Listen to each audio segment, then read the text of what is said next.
Welcome to Team Night! Live from Brooklyn, here we are in our kitchen. You might be in your living room. Or in your kitchen, or in your bathroom, or on your fire escape. Hopefully you are comfortable, you are sitting with a plate of good food in front of you, you have the chat open, and you are by yourself because social distancing. You know, that's why we're here online. But we honestly are so excited for tonight, and we have been waiting for all week for this to happen. We miss you. We miss you so much. Tonight we actually have something really special in store, and we have a special guest. Lauren, who is it? Yes, Pat Barrett. He's one of our friends, part of the family. He's a singer, songwriter, artist, and he has written amazing songs like Good, Good Father, Build My Life, and we're excited about having a conversation tonight. Yeah, we've been online all week. Master classes on Wednesday night, team night tonight. Tomorrow night, we're having movie watch parties on Netflix. Yeah. If you want any more information about any of those things, or you're not a part of our email list, you can get all of that information in the chat that's happening right now. Yeah. So make sure you have your phone open or your laptop open. And ask questions. Exactly. This is a live event, and we are here to answer questions, and hopefully we'll be able to get to some of those questions tonight as Davs interviews Pat. Yeah, let's get to know Pat. Team Night Online. Hopefully you can hear me and see me. Otherwise, this is going to be an awkward experience for everyone. But we're super glad you're here. It's going to be an awesome night. We pray that you are healthy and safe and finding innovative ways to make this, I don't even know what to call it, extremely unique season work. But hey, we are really excited tonight because we actually have a special guest, a friend of our church, a really dear friend of mine, and a incredibly talented artist, songwriter, worship leader, overall incredible human, and formerly a professional mustache aficionado. So why don't we put our hands together for Mr. Pat Barrett. I wish I had the mustache still. It's actually one of the great sadnesses of the last week for me. I made like a vow. I was like, I'm gonna grow the mustache out. It's gonna be like okay. But the moment that Meg stops looking at me, I'm like, maybe it's time to. Well, I think between you and Ricky Fowler, I really thought that maybe it was time to go for the mustache look, and I made the mistake of impulsively. I ran it past my wife, and she said that would be fine so long as you don't want me to talk or be around you at any time. And I was like, oh, exactly. That's pretty solid. Easy one. You know, what are you gonna do? But hey, so you're outside of Atlanta right now, is that right? Yeah, we live just south of the city. So we actually just moved, which is also crazy. Like we moved the beginning of January, sold our house that we've been in for 10 years. Yeah. Which was already a surreal experience. So we moved like to a new area just south of the city. And then when all this happens, like you have your sense of home that's like kind of already like gone and being redefined in a lot of ways. And then you're locked down. So I don't know what's going on. Well, hey man, like we're really grateful that you're here, and I think I would love to actually maybe rather than start, I guess from the beginning and come to where we're at, I'd actually like to go from where we're at and maybe work our way back to the beginning. And so I mean, I think that one of the things that I've always really admired about you is you have like a contagious spirit, and like you are easily, I always tell people Pat is the youngest guy in the room. Like he's always like the most excited about everything. And for Hillsong, who breeds tortured artists like they're going out of style, it's so encouraging for me to meet someone like you who just is like, who your countenance is so generous and so positive. And so I think like in a season where we're at right now as a songwriter, as a worship leader, where you've kind of had maybe those things that you're accustomed to doing, and now all of a sudden they're in one form or another taken off the table. How are you kind of encouraging yourself through this season? How am I encouraging myself? Well, I got to be honest. I feel like I've talked to people that have it like so together. They're like, man, I've been so creative during this quarantine, man. I've been like, the ideas are flowing. I've written like 4 songs today, like about to finish my 5th, like, but you interrupted me, you know, like they're like, they're just like in their zone. And I feel the opposite of that. And I think one of, from my personality, I love to feel like things are moving forward, and I love to feel, everybody does, like momentum in your life. And there comes a point, which happened for me like last week, where I realized sometimes the most active thing that you can do is fully participate in the moment that you're in, as opposed to fight it. And what I mean by that is like, I have a 2.5-year-old at home. Like, I'm not getting anything done. Like, he's a baby pterodactyl. He's like ripping. He's like, yeah, there's screams all the time. Like, I'm by far the yellowest screaming in the house. It's just me losing my mind. But I think me pretending like that's not my reality and trying to just truck on as normal is actually pretty detrimental to the gift of the moment that you have. And, I just love, for me, what I found to be really helpful is to wake up every morning and do the same thing. I wake up and I walk to the coffee machine I just bought 3 weeks ago because I had to learn how to make my own coffee. And I grind the beans and I pour them into the machine and I get the water. And there's like a ritual to the beginning of the day that helps me, like, it gives you a sense of being like anchored, like a rhythm. And I think that's what was so hard. It's been so hard for people. You lose your rhythm. Like you lost like the flow, the ebb and flow of your day. And I think those are available all the time. You just have to figure out what they are now. And so for me, my rhythm is wake up, do that. And then I'm just at the mercy of that 2.5-year-old. The other kids, like 6-year-old, his name's Crew, 8-year-old, her name's Harper Gray. They're doing school. They're doing like, it's like they're in college. They're doing all the Zoom calls. Like, sorry, Dad, I can't talk now. I have at 9 a.m. and 11 a.m.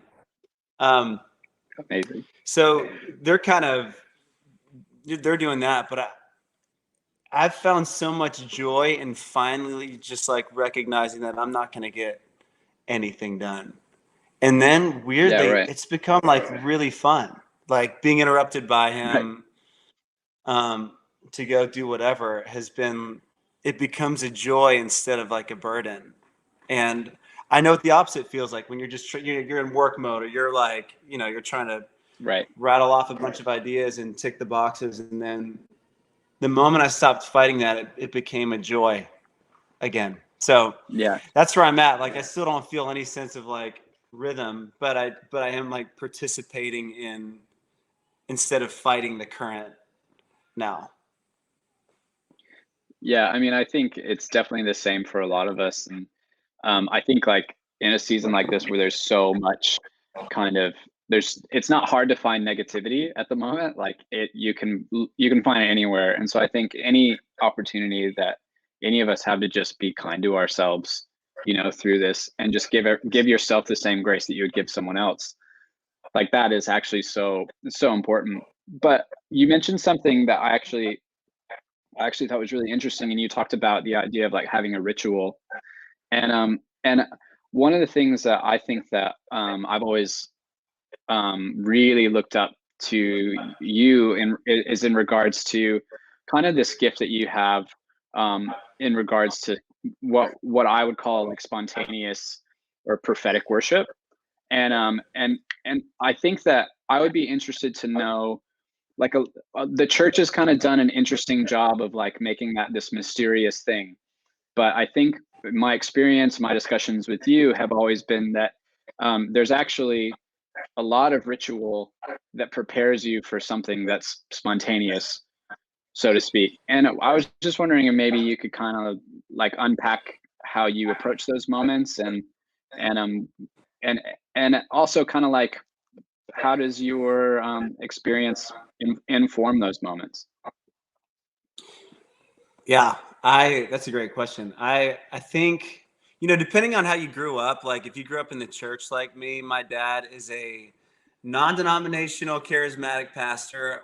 It was like BYO flag growing up. Like you grab the flag out of the flag basket, and if you even like grew up in a charismatic church, like how charismatic it was based on like if you know what sound a flag makes when it hits, like it goes from normal to Right. and that sound because I've been hit a few times.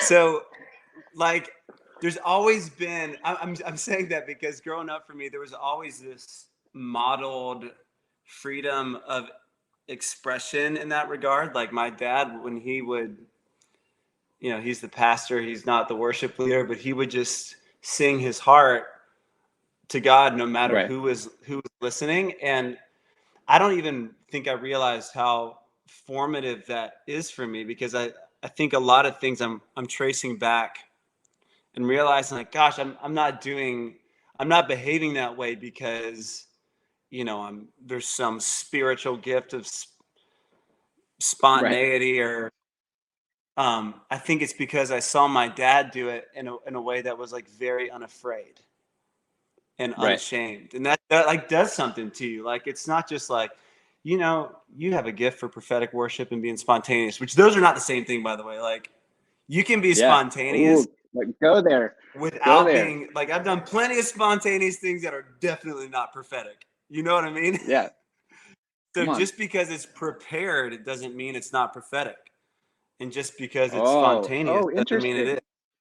So I think some of the most prophetic songs I've ever heard have been crafted over time and years. And like, gosh, it's so prophetic. Right.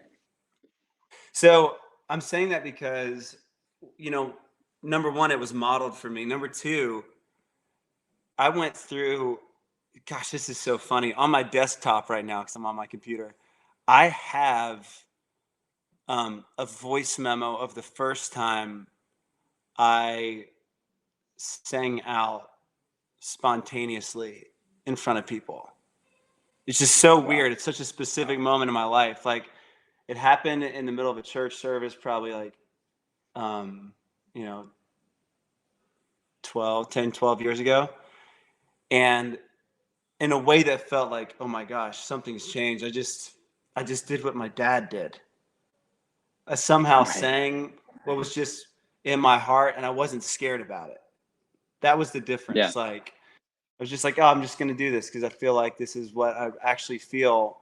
And someone in the back heard it, and they just recorded it, and they came up to me afterwards, and they said like, hey, I just want you to know, like, I recorded that because it felt like it was pretty important. And it's just so strange, but that night for me was like the beginning of a big shift in my life, where I started to realize in any real, relational moment you have with people, you do have like the script, the written song, the form, the liturgy, but you also have the space. You have the portion of any relationship where you don't know I have no idea what you're going to say next. Chris, you can say anything you want. Like, you don't know what I'm going to say next. And we affect each other. Like, and I think that's such an amazing thing, that we can prepare our songs for God and we can sing, and then the Holy Spirit can impress things on us and move and give us a sense and of what's happening or what, whatever.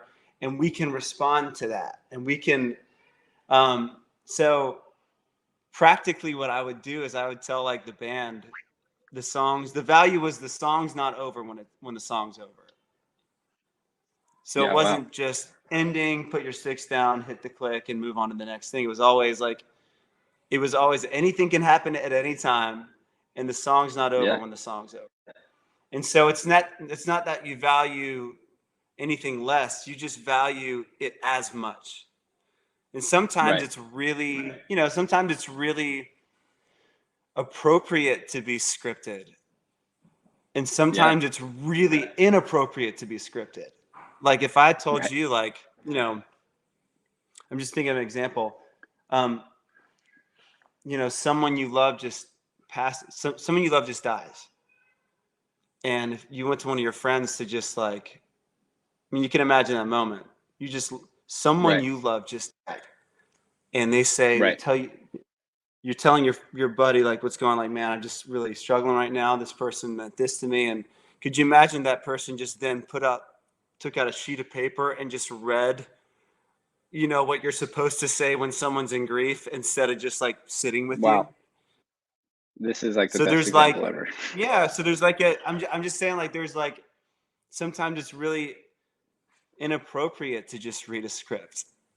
And sometimes it's really appropriate to just be together. And so that's just been like a value for me, because my life feels like that. Like, man, it's like so not polished, and I don't have tight transitions between my day.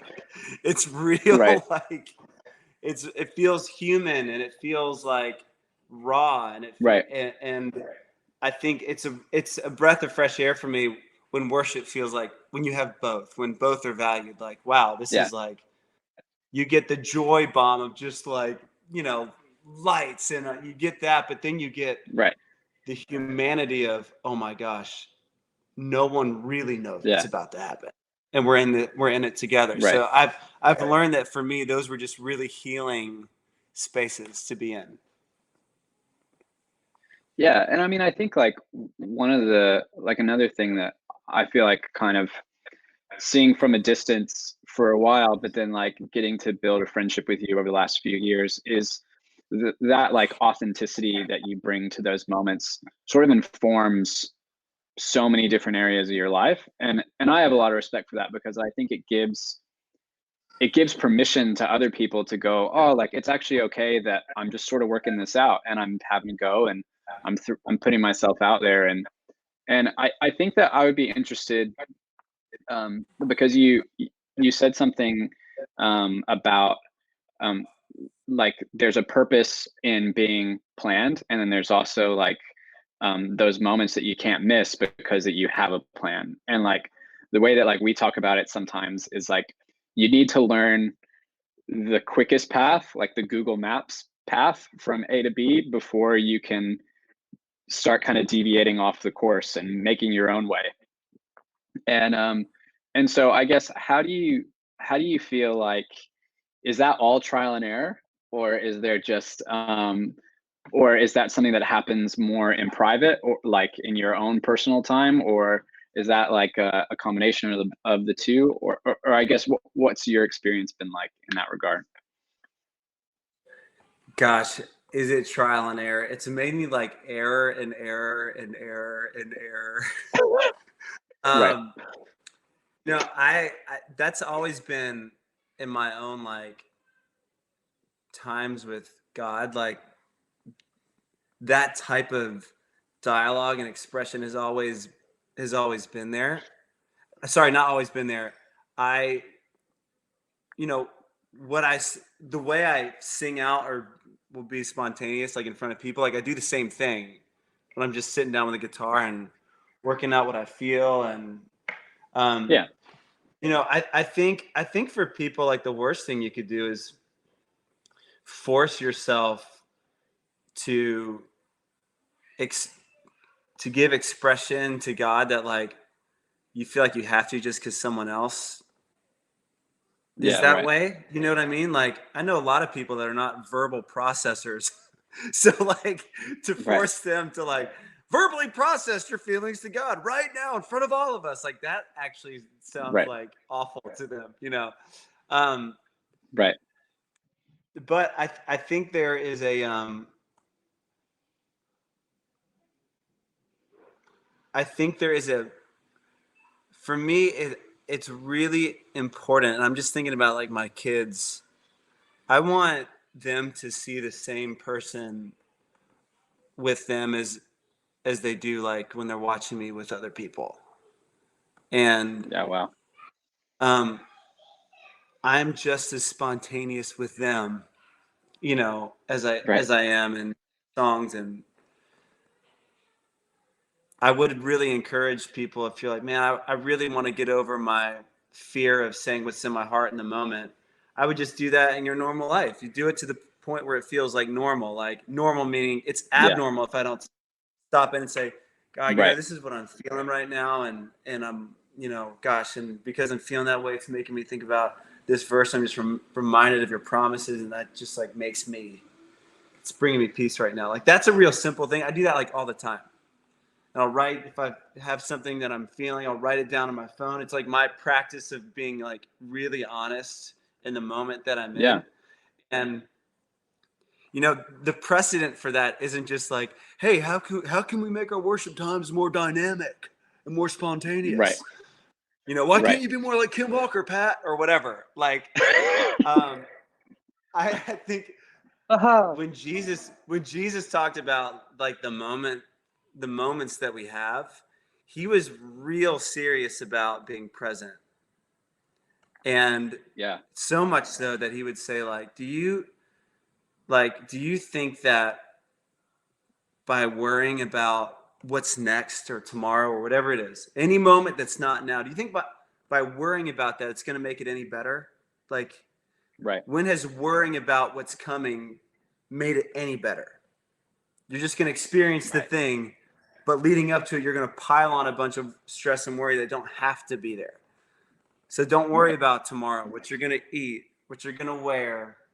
You know, seek first the kingdom and all these things will be given to you. Your Father knows what you need so you can be here. Like, look at that bird. That bird does not struggle. It never leaves the sight of God. Look at that flower. Like, Jesus was so present, and in the moment he saw the most prophetic promise of God in the flower. It's like, if this flower has everything it needs, then you will have everything you need. And I think when we're not present, we can miss that. So like, I think all of it for me is a practice of trying to be like here. Right. And I want to be here when I'm with my kids. I want to be here when I'm with Meg. I want to be here when I'm with you. I want to be here when I'm in a room of people and we're singing together.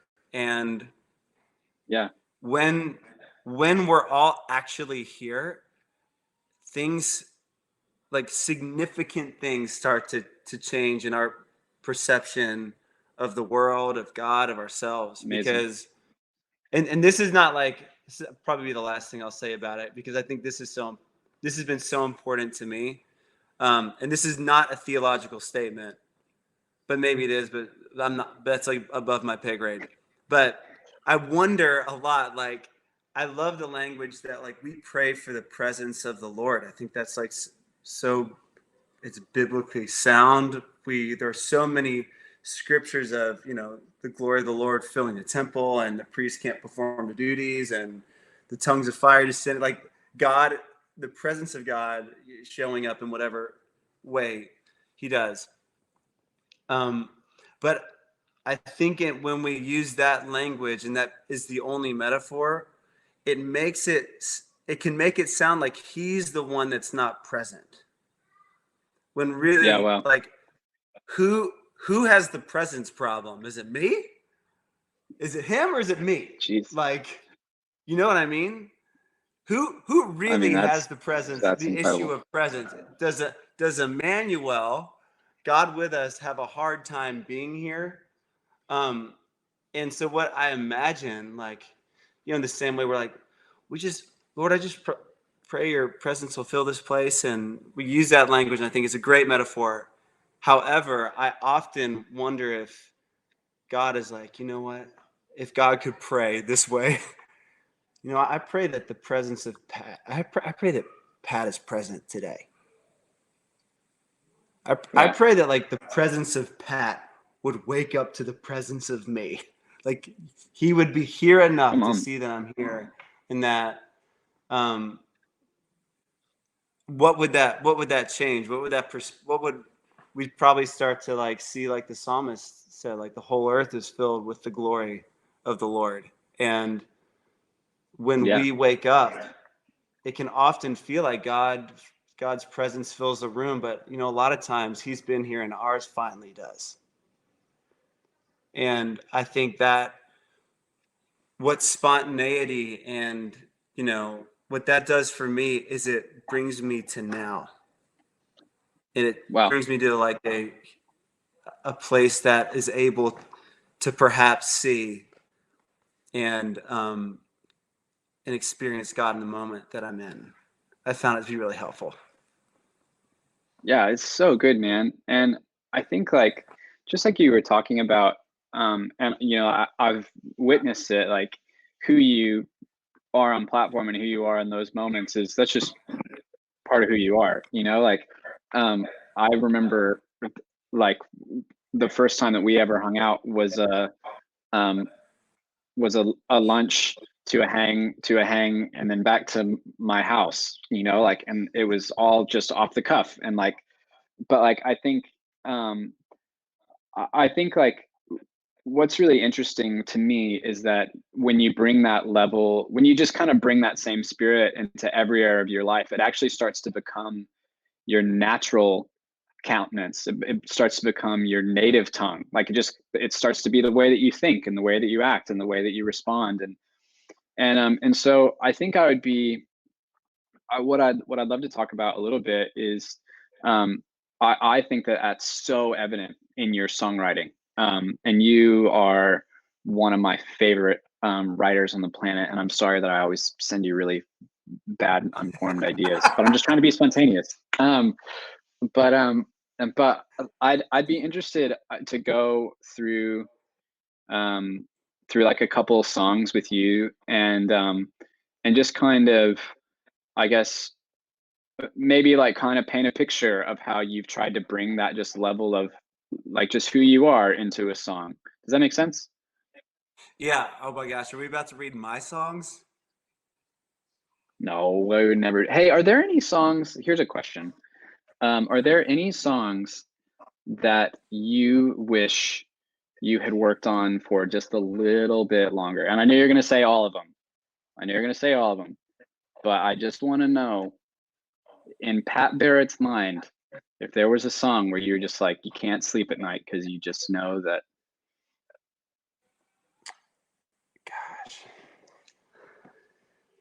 Gosh.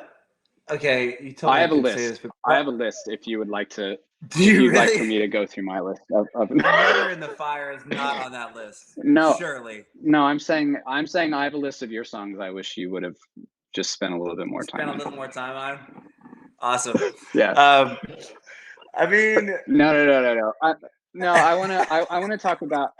What I'd love to talk about first is I'd love to talk about Canvas and Clay, because I mean, like, honestly, man, from the very beginning, hearing that song, that whole record, by the way, is just incredible, and it's just so raw and authentic, and it's really powerful, and I think it's a unique. It's unique, and so Canvas and Clay, I think we've talked about it a little bit, but I feel like if I plugged a PA system into your soul, that's the song that I would hear. And so I would love just to hear the journey of that song, and kind of just what that looked like and how you unpacked it and how you kind of chased it down. And yeah, I'd just love to hear a little bit about it. Those are very kind words, Christopher. Well, Thank you you're for the that. Bradley Cooper of worship leaders. You should. I don't know what that means. It means I wish it meant I had a it means physique. you're very handsome.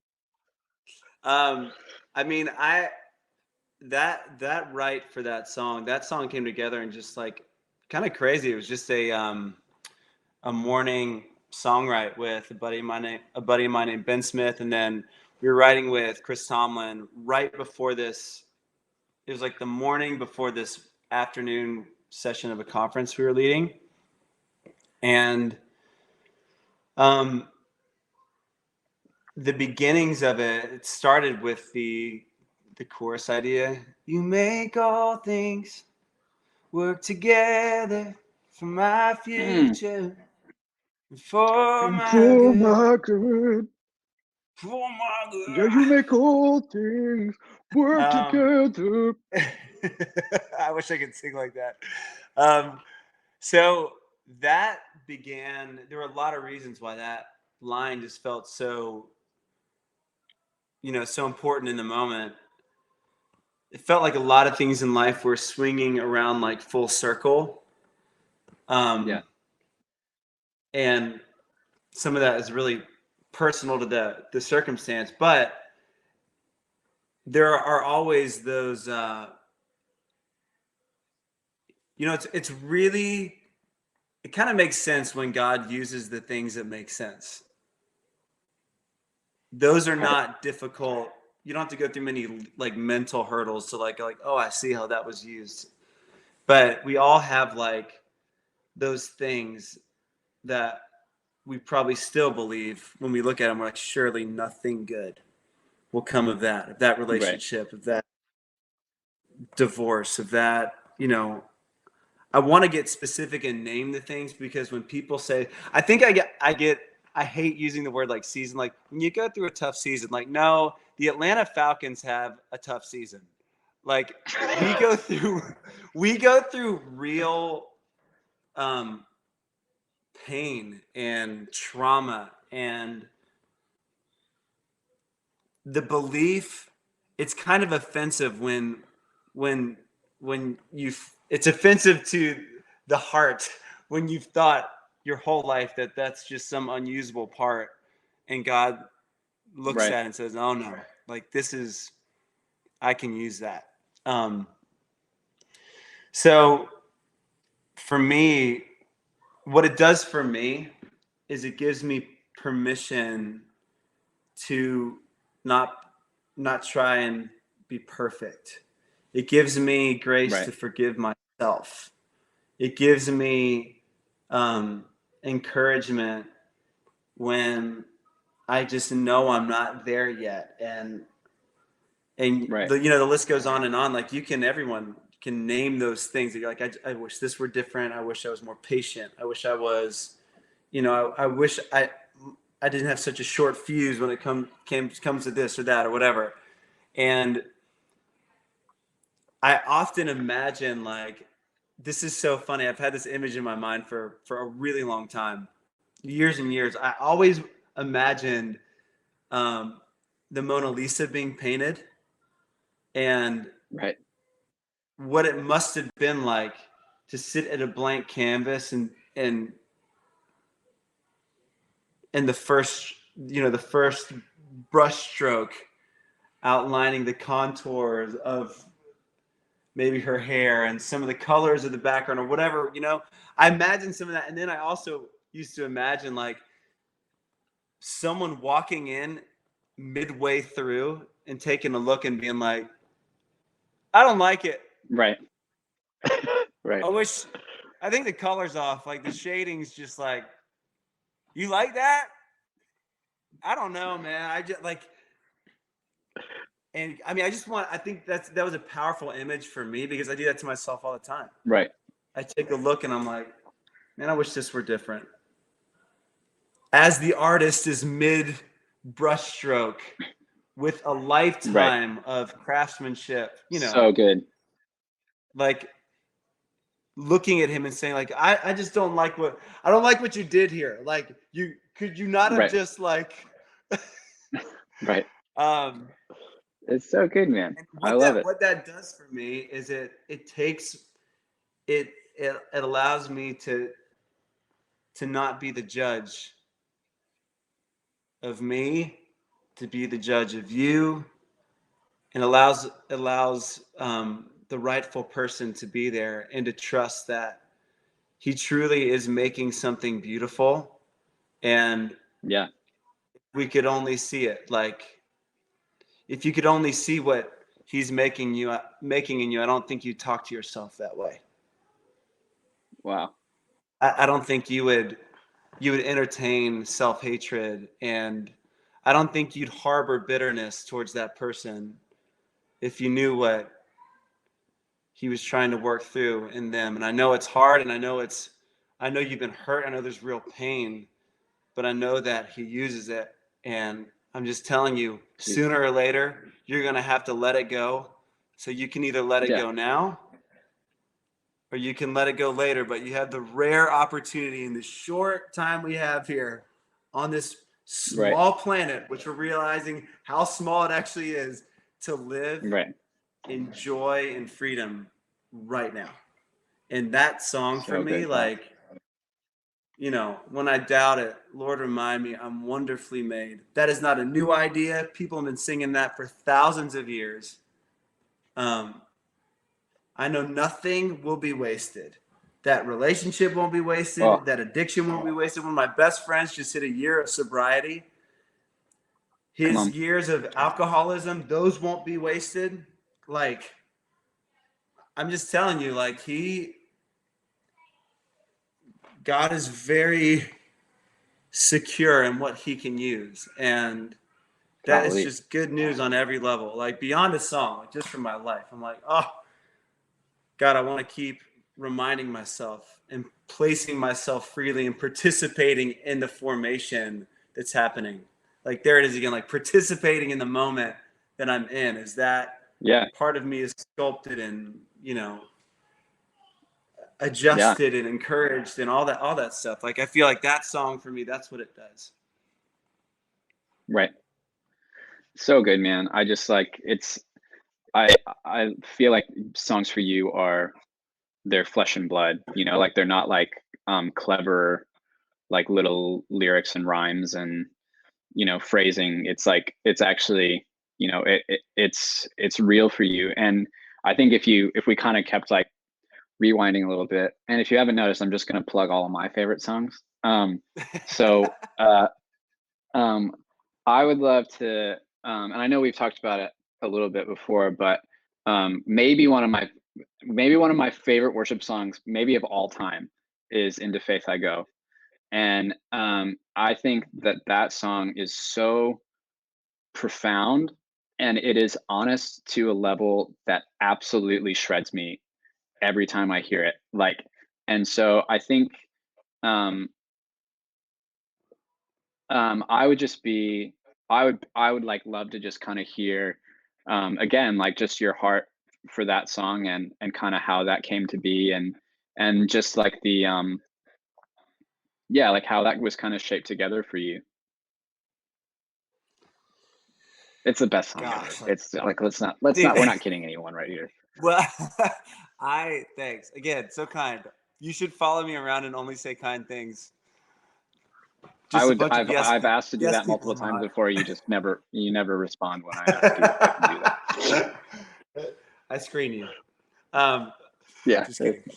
So, gosh, like, okay, so that song is so important because songwriting for me, like I have a really hard time. Like, I'm so at the mercy of like whatever circumstance I'm in with songwriting. Like, it's really hard for me to be like, you know, what do we need to sing this Sunday? Like, it's not that I can't do that, but I'm usually always like, whatever I'm going through right now, that's what I'm going to write about. So a couple months ago, I wrote a song about moving, and how painful it is to have joy, to look forward in joy for where you're going, but to have deep sadness for what you're leaving, and to feel both of those at the same time. So I'm saying that because like I wrote a song about that. So it's about moving, but it's actually about like moving on. Like, Into Faith I Go happened because I was terrified to start a new chapter in my life, which was literally the record I was making. Like, it's a song about making that record. It's a song about certain chapters in my life coming to an end. And what I felt at that time was crippling fear and self-doubt and insecurity about what was next. And in the word faith for me went through a redefinition. And I'm saying redefinition because, like, the older I get, like, what am I, like 85? Like, the more life you live, it's so funny how nuanced words become. Like, faith doesn't mean the same thing to me now that it did when I was 18. Like, it does mean the same thing, but it really doesn't. Like, faith at 18 years old for me looked a lot different than faith in being a husband and being a father and having a mortgage and, like, you know, like all the things. Like, so what I started to learn and experience in myself was that word not being, like, I use the word fragile in the song. Like, faith isn't some piece of, like, precious fine china that, like, we hand from one generation to the next. Like, be careful with the faith plate. She's easily cracked.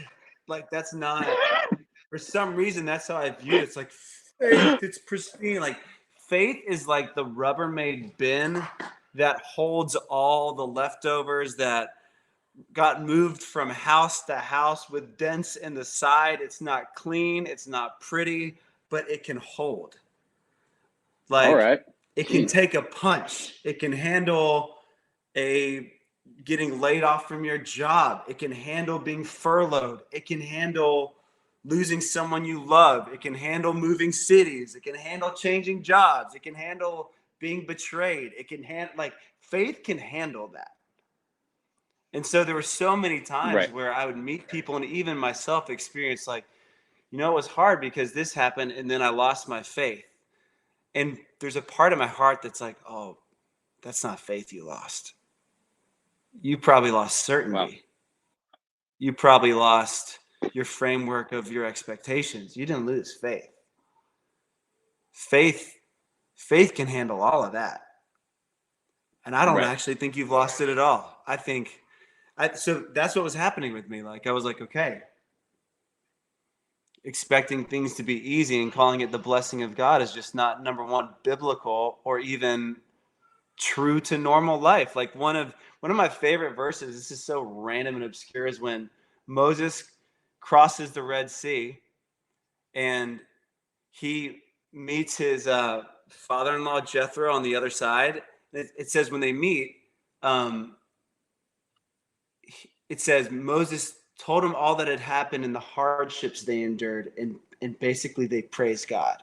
The hardships were part of the praise. It wasn't like, you know what? An angel came to me, told me I was going to move to Toledo. So I moved there. It was so easy. Got my dream job, got the car, got the house. It's amazing. I have faith. No, faith is like, I felt like I got this word, and then everything came against me to believe that could never, should never, will never happen, and still we believed. Like, that's the story Moses told his father-in-law.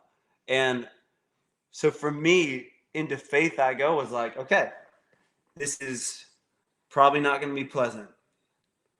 There's probably going to be a lot of tears. There's going to be a lot of insecurity. There's going to be a lot of laughter and joy. And I don't know how it's going to turn out. No one could hear the record. When we move houses, we may hate where we're living. I may not have the same blah, blah, blah, you know, fill in the blank, whatever it is. Like, it will change.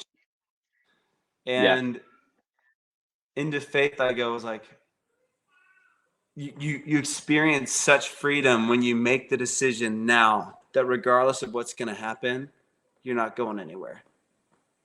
Right. You're not, you know, I think, like, where else are you going to go? You're going to find peace in the stock market. The stock market's like really peaceful until the Dow drops 1,000 points in a day. And then everyone's like, oh my gosh, like, that is fragile. Like fragility Right. and faith is just not that way. And it's proven, God has proven that time and time again. I think it,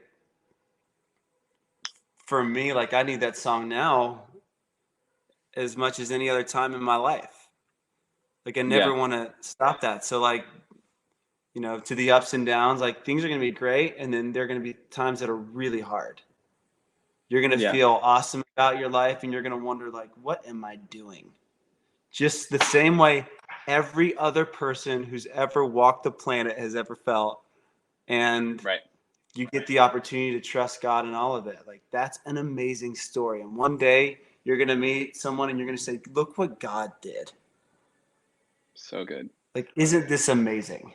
So, you know, that song is like, gosh, it was a lifeline. Anytime I feel scared, I just put that thing on. I'm like, come on, baby boy, let's go. Right. Oh God. I love it because you like genuinely love your songs, and like it's so I think that every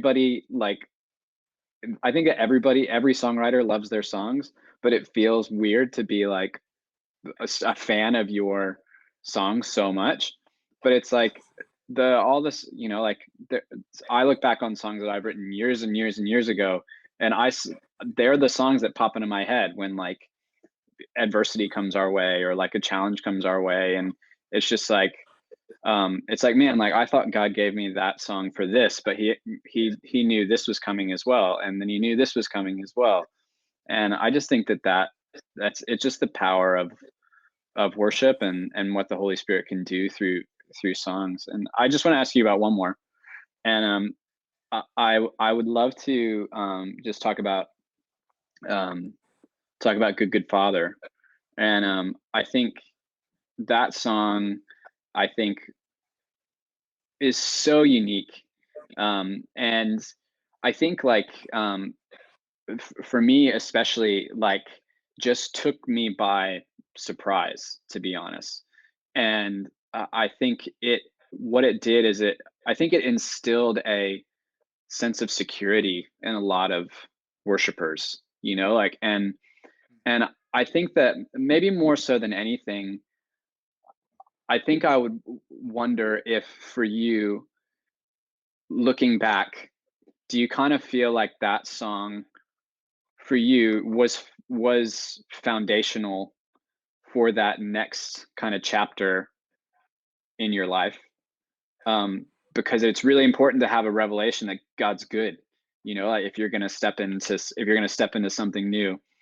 And then also like that song was, I mean, just massive for the global church. I'd also, and I hope you don't get mad at me for asking this, like, have you wrestled with, and if so, how have you handled like maybe feeling like a song, like your best songs are behind you?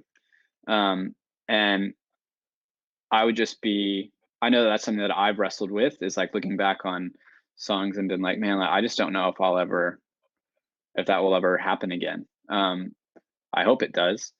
But yeah, I would love to just maybe hear you talk about how how you feel like maybe that song set you up for everything that you're doing now. Hope that makes sense. Yeah, it totally does. I'm just thinking because I want to get this right, because so many things did actually change after that song, and then so many things didn't. Oof, the only thing, which is so funny, the only thing that changed is that more, I guess, people. It was the first song that I was a part of that spread like that way beyond just like the circles I was in. So like our church or our community, or, you know, and I think there is a pressure that comes with that is not a good thing.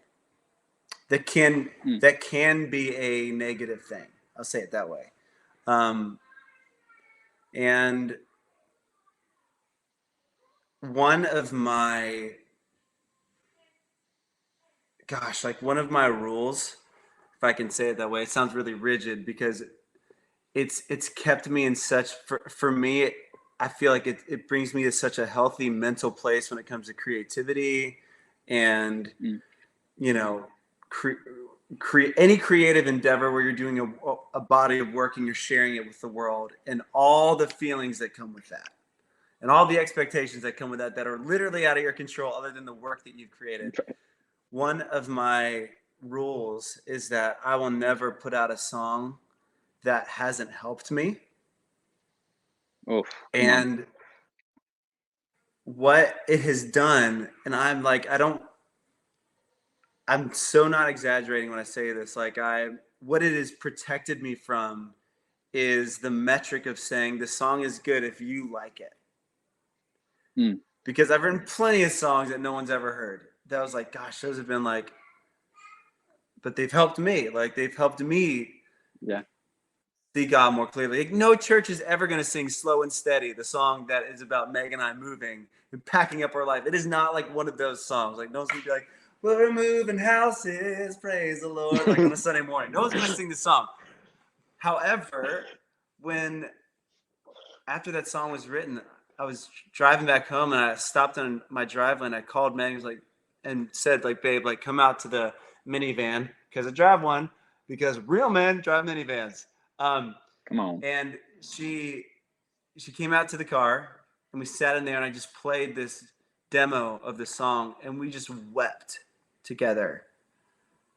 And so now when I share that song, I'm sharing that song because it's legit helped me walk through the pain of moving on from something you really love.